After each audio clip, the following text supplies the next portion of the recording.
नमस्कार आज खबर को स्वागत करुछि मु निहारिका। प्रथम देखिबा हेडलाइंस। जिला छात्रे धरा पड़िले सरकारी बाबू पुरी जिला पूर्ति विभाग कार्यनिर्वाही पाखर जबत है 3,28,500 टंका सेपटे सीआरपीओ थिबा बासभवन को रेड। बरगढ़ जिला बीजेपी बीजेडी मध्य राजनैतिक हिंसा बीजेपी युव मोर्चार साधारण संपादक किरासिस और राज्य बीजेपी साधारण संपादक रंजन पटेल को मरणांतक आक्रमण गुरुतर अवस्था दुहींकु डाक्तखाना चिकित्सित।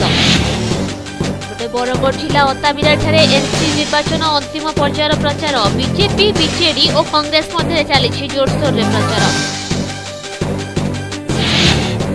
आज होछि उत्कल दिवस स्वतंत्र ओडिशा गठन संघर्षर गाथा को मने पकाउछि सारा ओडिशावासी।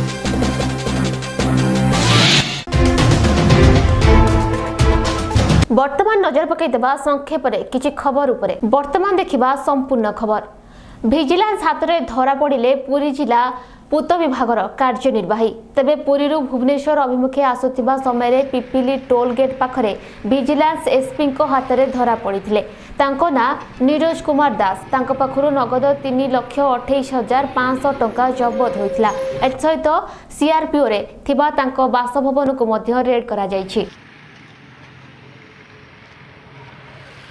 काल बैशाखी रे बालेश्वर जिला संपूर्ण भावे अस्तव्यस्त हो पड़ी। जिलार सदर रेमुणा बस्ता बालियापाड़ भोगराई ब्लॉक रे अदिनिया वर्षा सह कुआपथर माड़ होछि, जहाफल बिजुली घड़घड़ी सह पवन और कुआपथर माड़े साधारण लोक